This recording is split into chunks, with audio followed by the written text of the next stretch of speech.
awesome. So you built a massive following on showcasing life in Denver. I literally just watched one of your videos this morning, and I got to be completely honest. I'm just being honest. Like, I literally wanted to watch the whole thing. It was a long video. It was the steakhouse one. Oh, nice. 75,000 people have watched this video, and I found it so interesting. And, you know, my first question when I was watching it is he going to do this in one day? But you didn't, obviously. You stretched it out. Wish. But that was a really cool video, and it was high level.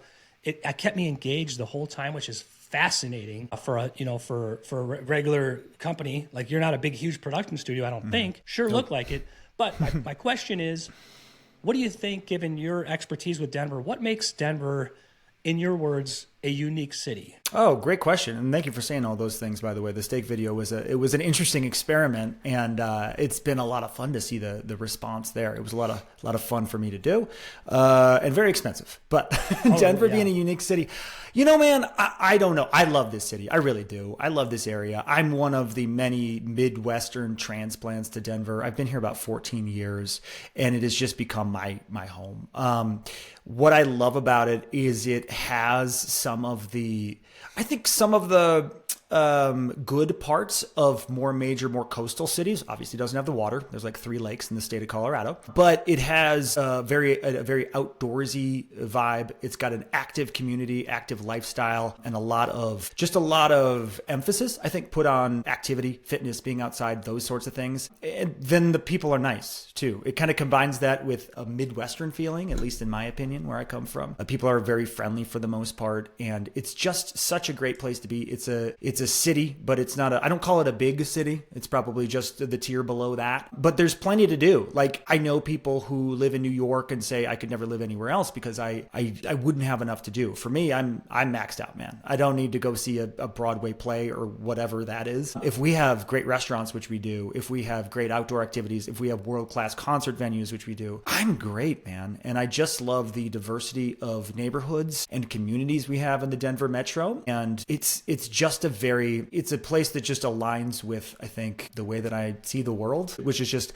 working hard, having fun, getting outside, and being around good people. You mentioned you're from the Midwest. What part of the Midwest are you from? Minnesota, north of the Twin Cities. There's a lot of Minnesotans. There is. It's a Colorado. well-worn path. Yes. I think it's beautiful, like parts of Minnesota, right? Like the northern Minnesota. I've been there. I'm from Wisconsin originally. Oh, nice. But like there are vibes here that kind of remind me of there a little bit. Just the scenic beauty. Yeah. So we're seeing the same things. Exactly. There's a sort of a rugged outdoorsiness and a scenic beauty, like you said, but not.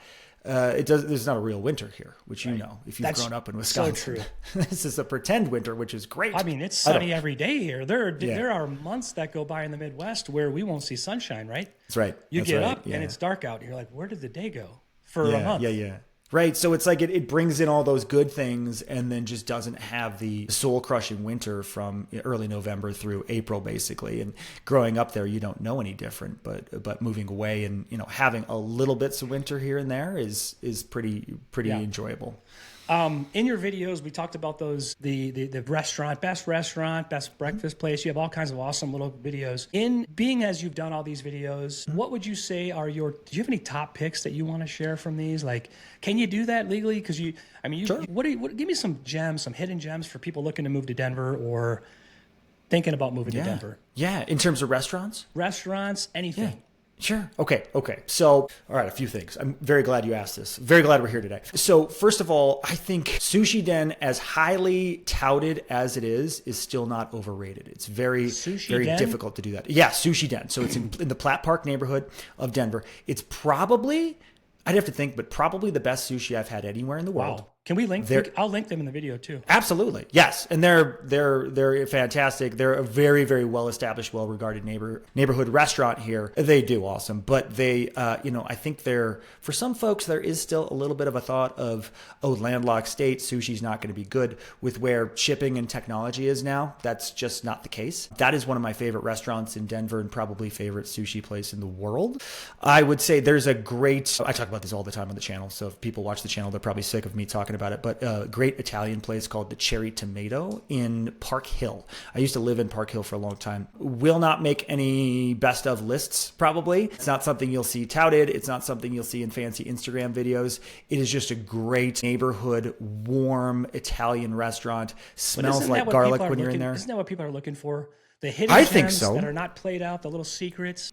Yeah, I certainly enjoy it, and if you're looking from a Michelin perspective for like a 5-star dining experience, you're not going to get the fanciness in that way. But for me, that's not what it's all about. So I love the Cherry Tomato. And I think I mentioned concert venues before. One thing I try to mention is that obviously seeing a show at Red Rocks is something everybody should do. If they live out here or even visiting here, it's a great, great experience. If there's a band you really love and you can see them at one of the Colfax clubs, so the Fillmore, the Ogden, or the Bluebird, those are they're definitely a more intimate and in some ways even a better, in my opinion, concert experience. What are some those? bands are too Tell me, big. I don't know much about that.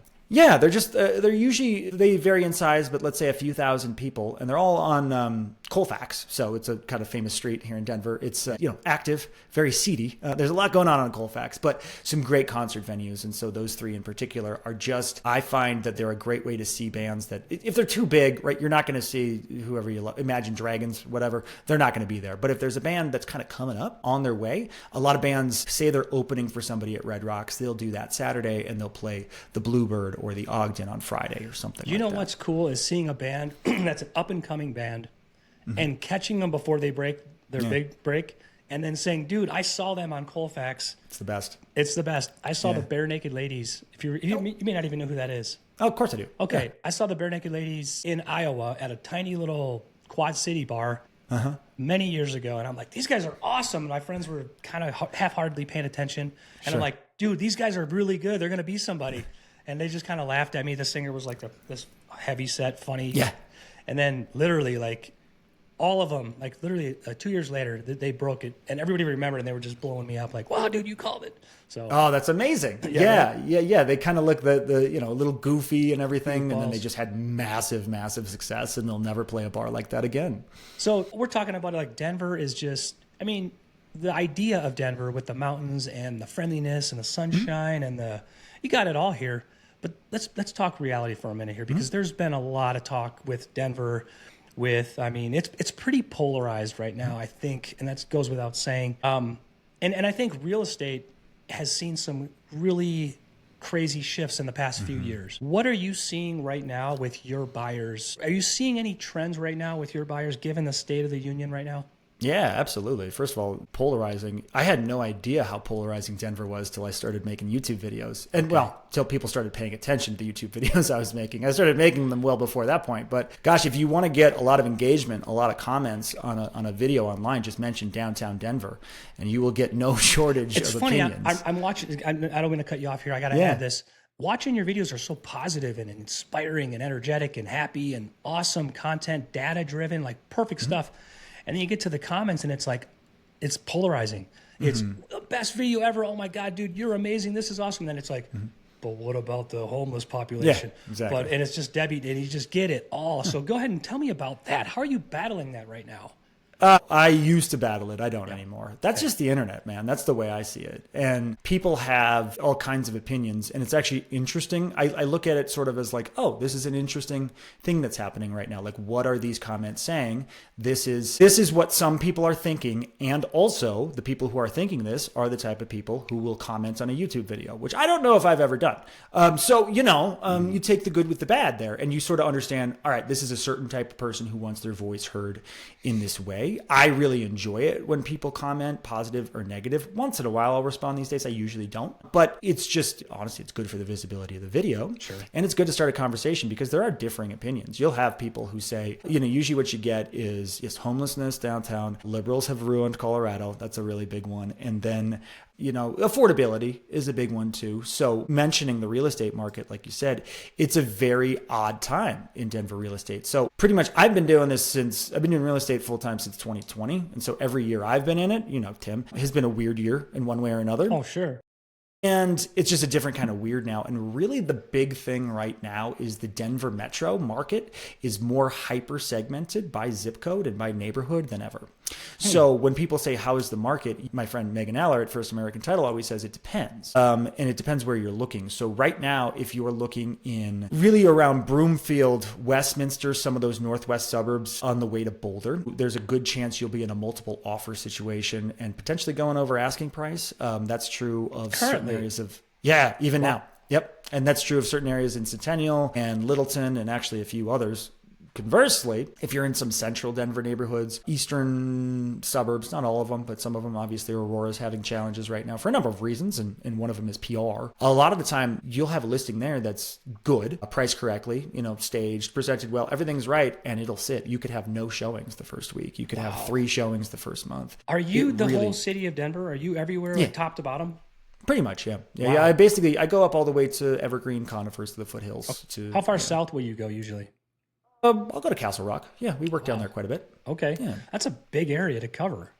It is. And so I run a team, kind of. I co-run a team with a couple of my partners. And so that really helps out in that we have folks all over. So we try to make sure there's a team working for a buyer or seller rather than just one person. That way there's really no gaps in coverage. And so that helps. I don't mind driving. Traffic, by the way, is another one that people always complain about. Traffic has gotten worse since I've been here. But yeah, so I think it's a very strange and interesting time in America economically, and that is true locally, economically. Yeah, politically, absolutely. And in the local real estate market and the national real estate market too, because nationally, and I'm not an expert on the national market, but from what I can tell, you're seeing the same things that you are locally, hyper locally even, but you're seeing, the Northeast is still very, very strong, very, very competitive. And then you have markets like Florida and Texas that were pretty big winners during COVID, and those markets are slowed down considerably. This is what I see. I see a guy who's been in the game in Colorado for 5 years, doing real estate in arguably the most challenging times of our nation, I would say, coming off of COVID, coming off of interest rate increases, 4% increases, which is record hikes in a short duration. Crazy. Throw in there one of the most polarizing cities in the country. You are in the middle of it all right now, man. And I got to applaud you for your success. And really, like I said, and people don't understand how hard it is. How did you get started moving to Colorado and just jumping right in and climbing that ladder? I mean, you're going up against dudes who've lived in Denver their whole life. They have deep relationships and circles, I'm sure. So hats off to you on your side. I didn't know all of this, by the way. I'm learning as we go here today. Sure. Well, thank you, man. It's funny because people will, in our industry, real estate and lending, there's so much attention paid to the current climate of the industry, what's going on. And often there's a lot of excuses made based on the way the market is. Often those excuses are legitimate. It's not to say just because what was it last year nationally? We had the fewest number of sales per capita in 30 years, something like that. There's a reality at play there that it's a challenging market. But shoot, I look at it when my first full-time year, 2020, going into 2021, I was working almost exclusively with buyers. And this is a time where everybody says, man, good time to be a real estate agent, right? Good time to be a lender. Sort of, but there were also plenty of challenges there, i.e. we were getting our teeth kicked in every weekend, going out, competing in, 10, 12, 15, 20 offer situations, losing, and then resetting and going out the next week, And so there were different challenges there. 2020 was crazy. Yeah. It was just such a strange... Well, the rates were all-time lows, and you had 20, 30 offers. That was and so that was hard in its own way. And so when we talk about it now, it's important to pay attention to what's going on in the market. I feel that's part of my job. That's actually a really important part of my job as far as my service to my clients and just making me hopefully good at what I do. But it doesn't matter. It's like, as far as a business person, you have to figure it out regardless of what's going on, unless you can change it, which last time I checked, I cannot change the macro market dynamics of the real estate industry. So yeah, you're right about, I think I've been here long enough that I have a fairly significant network, not like somebody who grew up here and went to high school here and all those things. And so that's one of the reasons I started marketing the way I do via video and just trying to lead with value. And Also just because that's what I enjoy. I think if I were doing this business a different way, cold calling or something else like this, I probably wouldn't be doing it still. You're going up against people who don't even know what YouTube is. Some of these agents are in their 70s and 80s and they don't even know what the heck this is. So, right.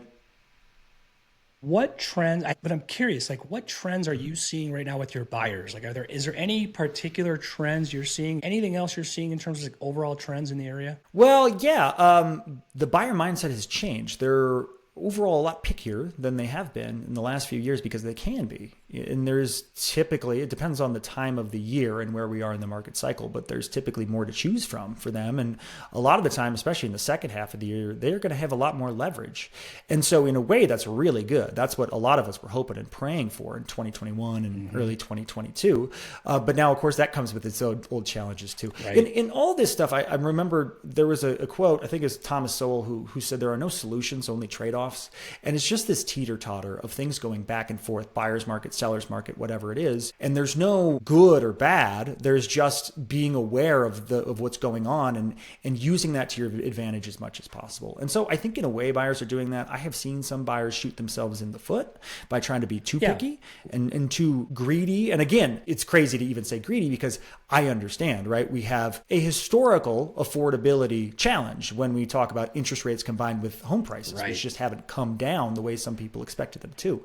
So I get it. The reality is for most people, it's a challenge just to be able to afford the house that meets your needs within your budget. Right. But I do think there are actually a lot of good deals to be had right now, even in some of those areas I'm talking about that are more desirable, that have multiple offer situation. Just the really important part is making sure you're working with an agent that's database, data-driven, and aware of the micro market dynamics just to make sure you're not overpaying. I mean, shoot, we went under contract on one last weekend and we had to go just a little bit over ask down in Centennial, but we're still, $20,000, $30,000 less than where a lot of these similar properties are comping out at.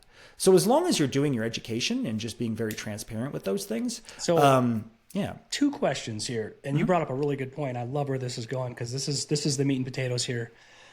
What are the most common mistakes that you're seeing buyers make right now? And are there any that pop out? Well, it's a good question. That would be the big one. And it's not all buyers. A lot of them are just very locked in and have decided that I want to do this. We're going to do this. This is how we're going to make it work. They find a good team, real estate agent and lender, right, who can advise them on the different sides of the transaction. Right. And then they're able to make an informed decision and get themselves a house and begin the process of building equity and building wealth in the main way that normal Americans have done it for the better part of 100 years, homeownership. And then there will be some who say, I want a deal. We all want a deal. I agree. I want a deal too. What does that mean to you? And for a lot of folks, that just means getting it, basically just whittling it down as much and essentially beating the seller up as much as possible until you get everything you want. And even then a little bit more.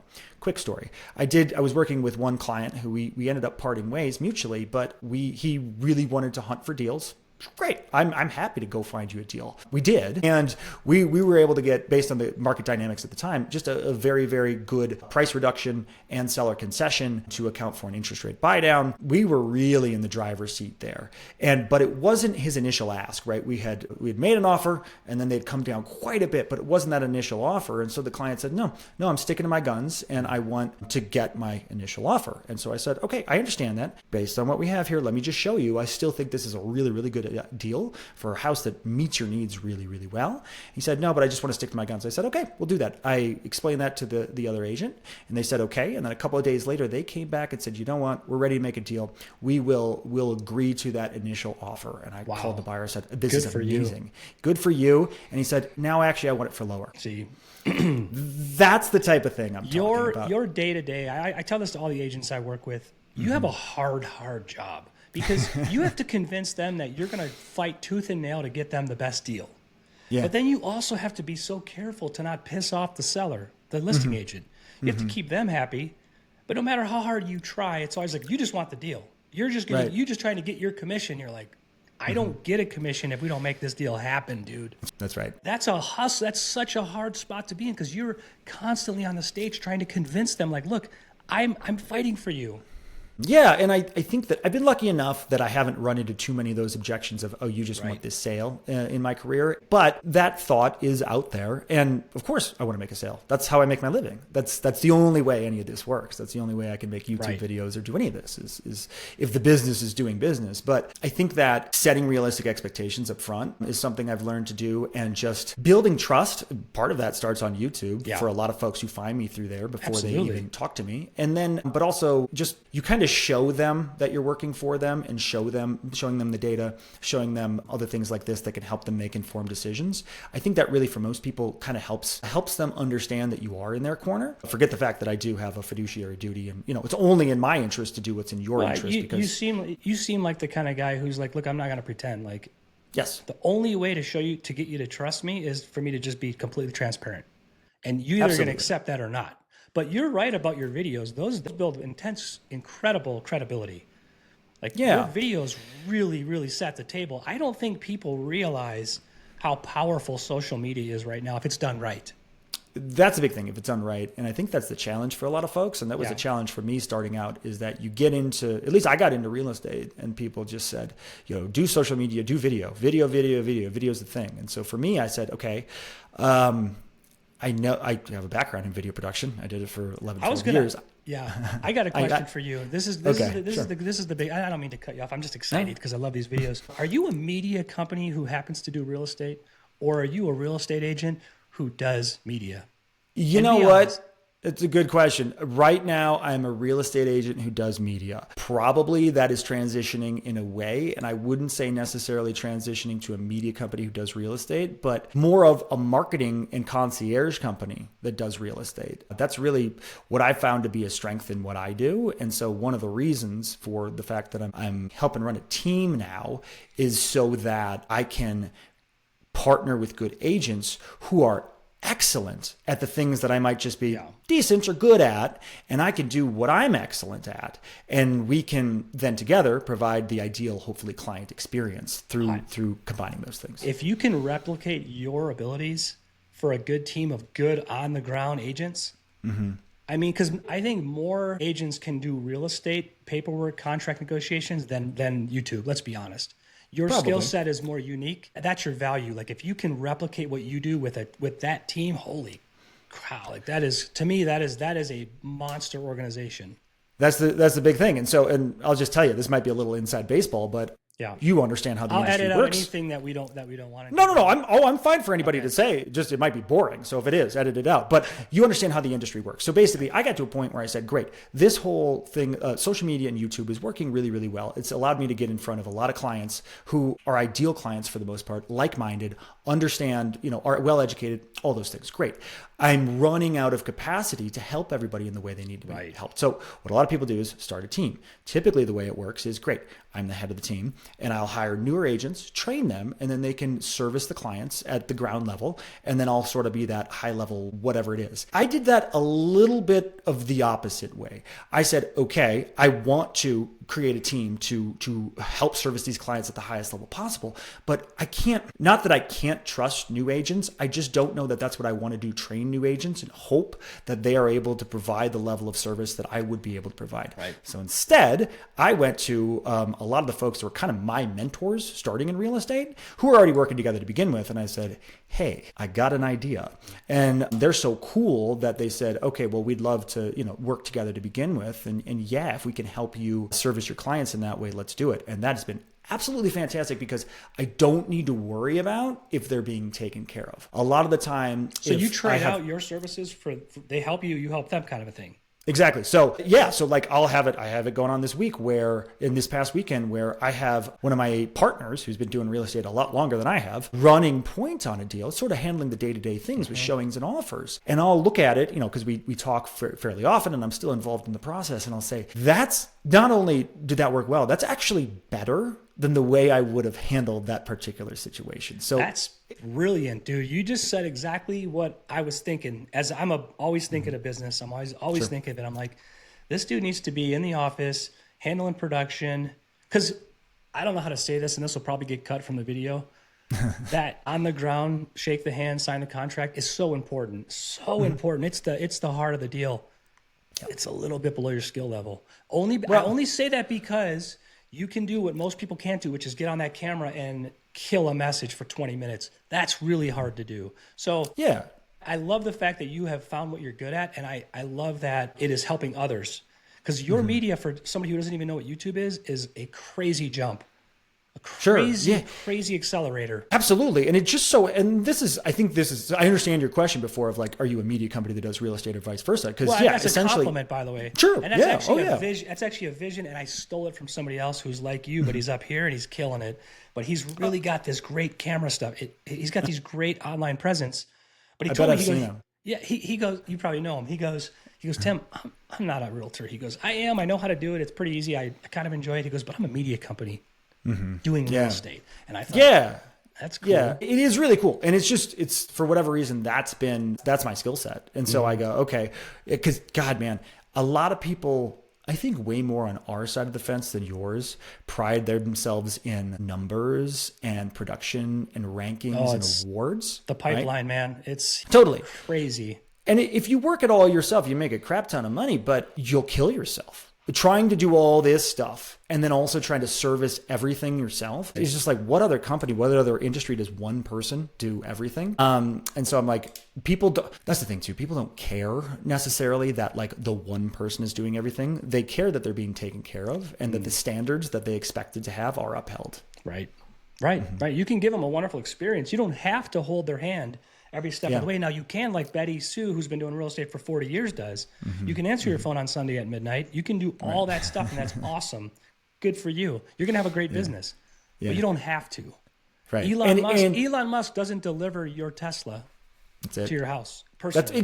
That's such a great example. Yeah. And also, I look at the day-to-day of a real estate agent and go, okay, do I want to be doing this when I'm 58? I'm 38 right now. Do I want to be doing this in 20 years? No. There's so much. If I am doing it, it's because I'm choosing to do it. Sure.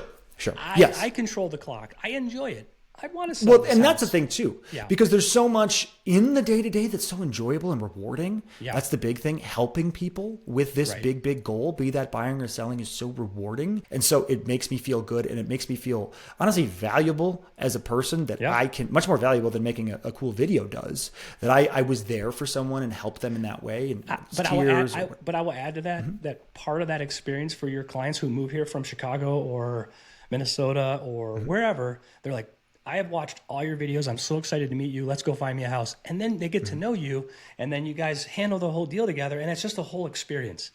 Started off online, and then I met you. Because when you have a really strong online presence on YouTube, you don't have to be famous to be felt as famous when they meet you. And famous is the wrong word, but when people meet you in person, it's like, dude, this is kind of cool. Like, your videos are really good. Like, you're a person. It's a weird phenomenon. You're real. Yeah, you're real. Like, and your videos are funny. And you did this one steakhouse. You said a couple funny lines in there. I was laughing. I'm like, but then I meet you, and you're that guy.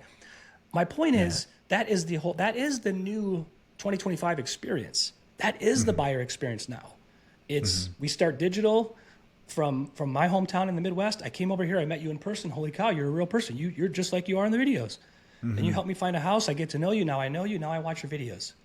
It's really, really cool. Yeah. And the fact that I think it really does bring in like-minded folks, because there's a whole bunch of people I know that have seen my videos that would never call me, that just don't like my style of doing things. There's plenty of other YouTube real estate agents, or just real estate agents in general, that they'll call, which is great. Once in a while it's a bad fit. I told one of those stories earlier, but a lot of the time it's not. God, I have some clients right now. I'm just like, you guys are just angels. This is amazing. And it's easy in the way of, I don't have to tiptoe around anything. I understand them and they understand me. Well, and everybody's trying to do videos right now. And let's be honest. I mean, everybody is told the same thing by their broker.